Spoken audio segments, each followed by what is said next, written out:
Hi guys. Ayan. Kakatapos lang ulit natin kumembat.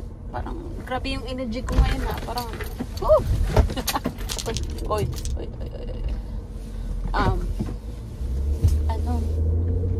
I'm using my car pala today. White car is mine.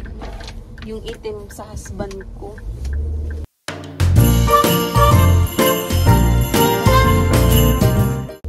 Kumusta kayo? Good morning, good evening, kung nasaan man kayo sa mundo, di ba? Oh, ang sobrang lamig guys ngayon, grabe. Tapos nagsa-snow pa. Very light snow lang, just enough to cover the ground with white snow. Pero hindi naman sobrang kapal. Very, very light. So ayan, pauwi na ako. And of course, gutom ako. So hopefully may natira pa atang doon. Halang-halang, yun na lang kainin ko. Yeah. See you when I get home. Bye. Different detergent. What? This says stage 1 newborn. Huh? There's like stage 2 active baby. So maybe it's more better. That's why we can't clean the stains. Oh. By stage 2. Ay guys, kain tayo. Yung kakain ko, yung tira namin kagabi, yung halang-halang. Ayun. Tapos yung tuyo na dilis. Dyan pa. Kain tayo.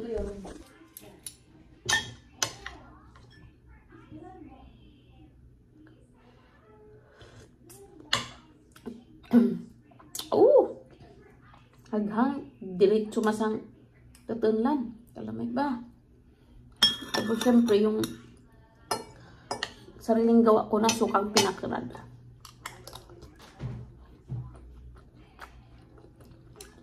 Nope.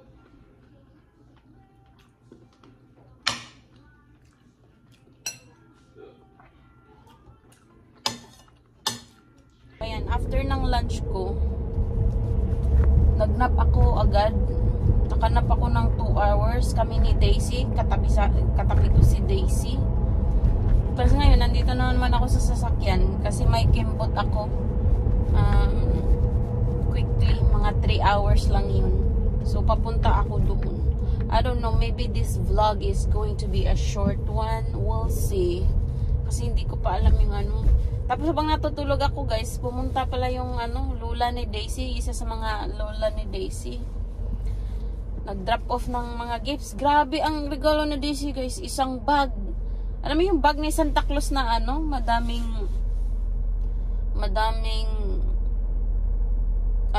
laman. Ganun. Yung gifts ni Daisy. Grabe. Pakita ko sa inyo mamaya pagka-uwi ko. Uwi na ako guys, galing Kimbot.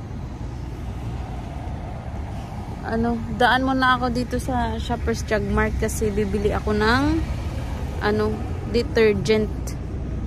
Kasi maglalaba si husband ko kasi off niya tonight. Usually ang ginagawa niya, naglalaba siya during the night. Kasi hindi siya natutulog. Kasi during the day siya natutulog. Tapos pasok siya ng gabi. Kinabukasan, tomorrow night. Dito ako sa Shoppers. Bili ako ng detergent.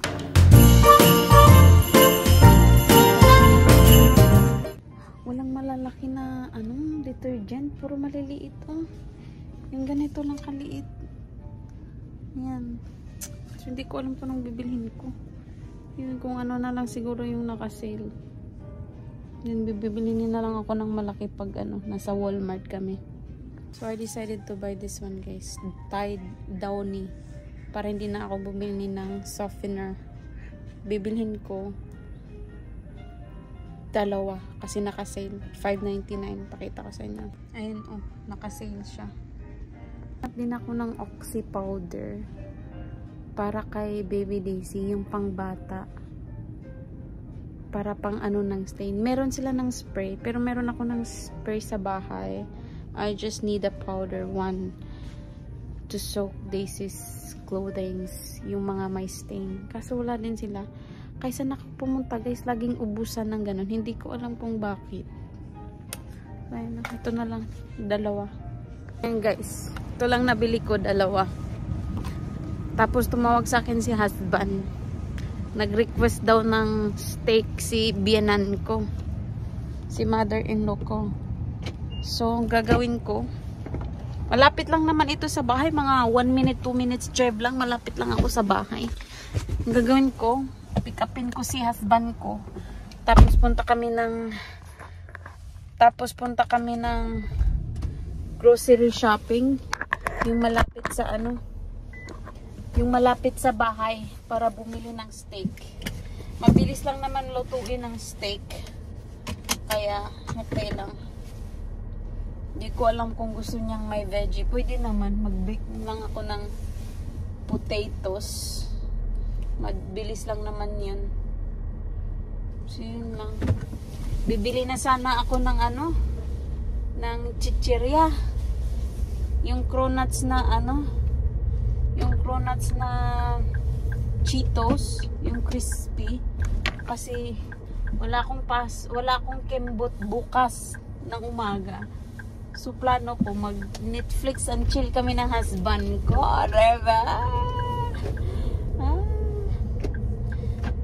Doon ko na lang bibilin sa isang grocery store kasi medyo mahal ang mga bilihin dito sa Shoppers Drug Mart, guys.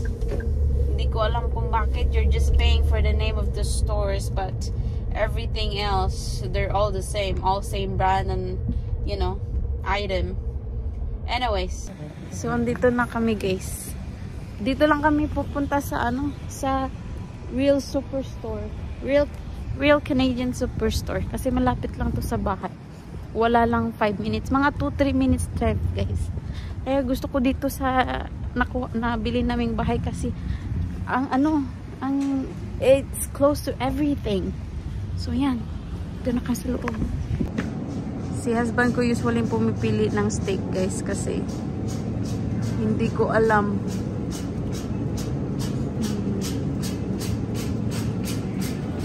So, guys, dito na lang ako mag-haul.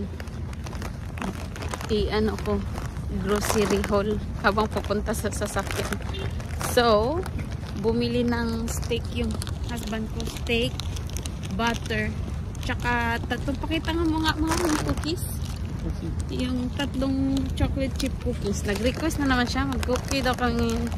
Tapos, bumili ka ng tortilla chips, yung multigrain, tapos hot na salsa. Para mamaya, pang Netflix and chill namin. Kasi, wala akong kimbot bukas ng umaga. Tapos, si husband ko, hindi yan matutulog tonight.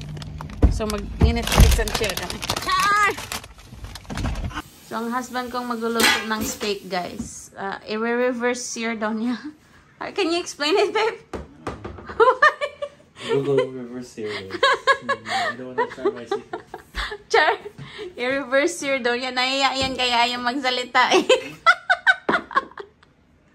So, ilalagay muna daw niya sa oven bago niya isi-sear sa pan.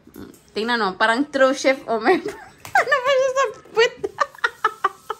Ako sa inyo guys yung recipe ng aking Pero hindi daw lahat kasi yun ang secret daw niya. Char. Butter siya, salt, granulated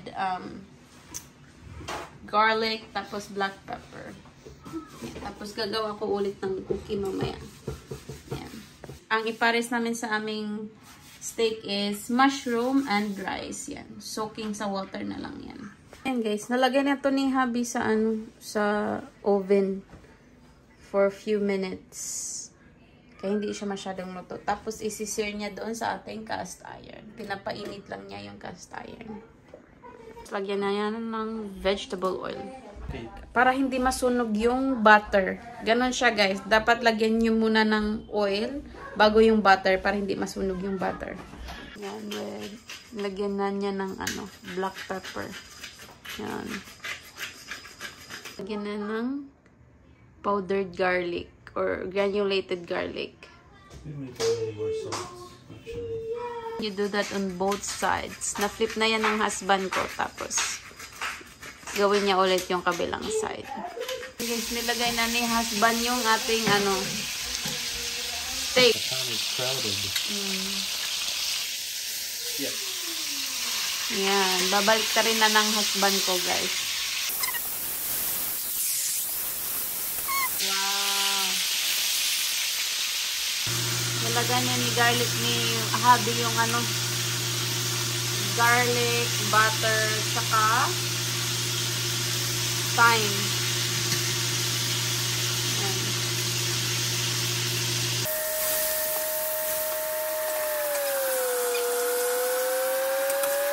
Ang niluluto ni hubby yung sorry, medyo maingay kasi inon namin yung exhaust fan. Kasi umuusok gawa ng steak. Gagawin kami ng chocolate chip cookie para sa aming dessert. Ayan. Nagustuhan ni husband. Tsaka ito lang yung pinaka mabilis na way. Ayan. So, ayan.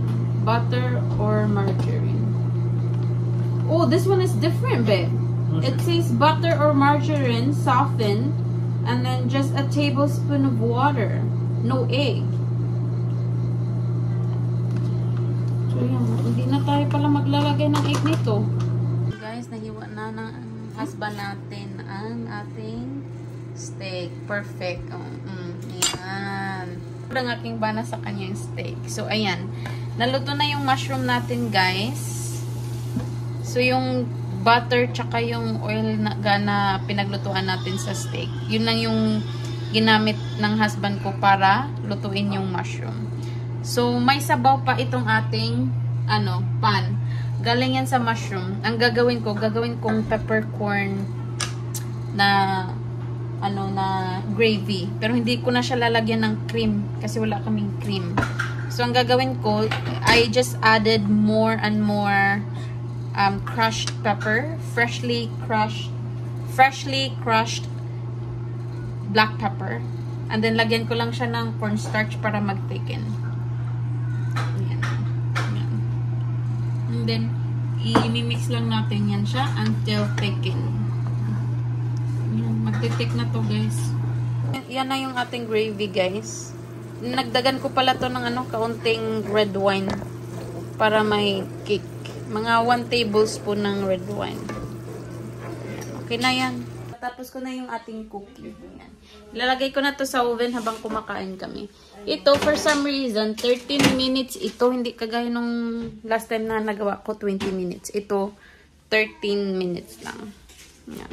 So, yan na yung steak natin, guys. Tapos yung gravy. Yung gravy, expected na yan na oily kasi yan yung pinangluto sa ating steak. Pero masarap yan kasi puro butter yan.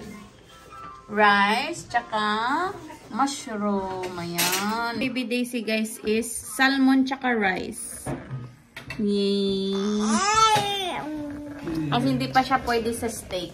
Heavenly Father, thank you for this day. Thank you just for that about to eat. Please bless it and help to nourish us, keep us strong and healthy. Amen. Amen. Bibi, amen. Bless this pot. Okay.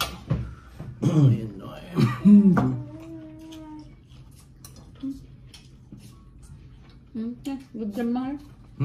Good job. Always. It's all Sarap. good job. Guys, luto na yung ating cookie. Ayan o. For dessert to. Para tikman natin. Very crispy from the outside and chewy on the inside. Ano ba? Ay, tanong ka ba?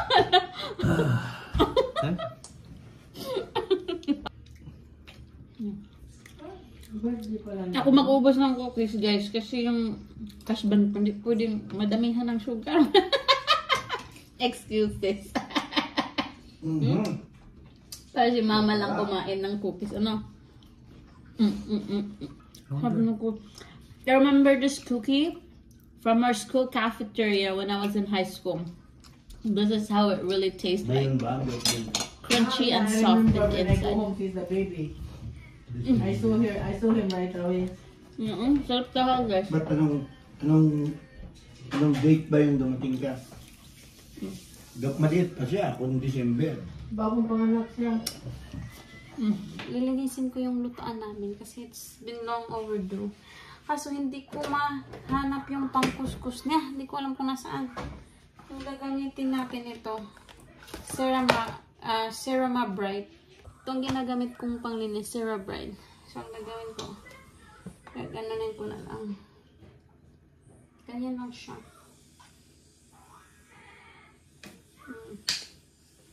Kasi hindi ko siya mahanap, guys. Itong Scrub Daddy ang gagamitin ko. Ganyan lang. Kahit very light cleaning lang. Basta mawala lang yung mga nabuong ano.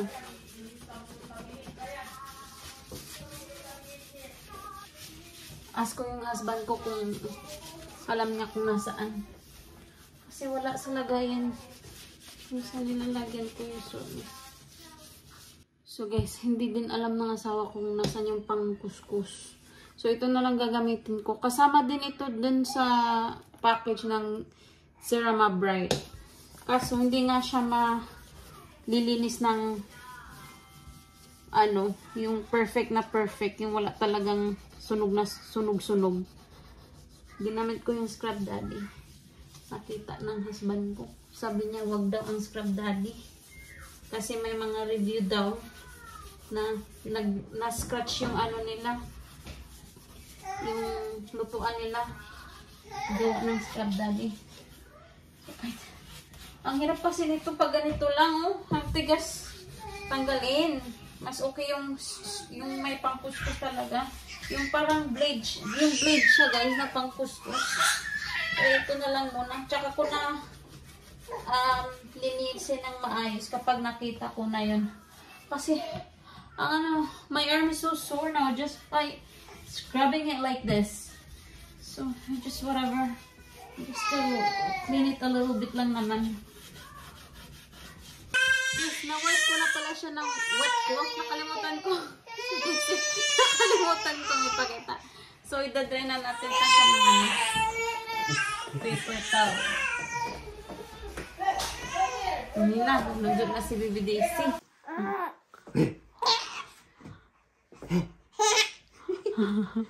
Isa ba?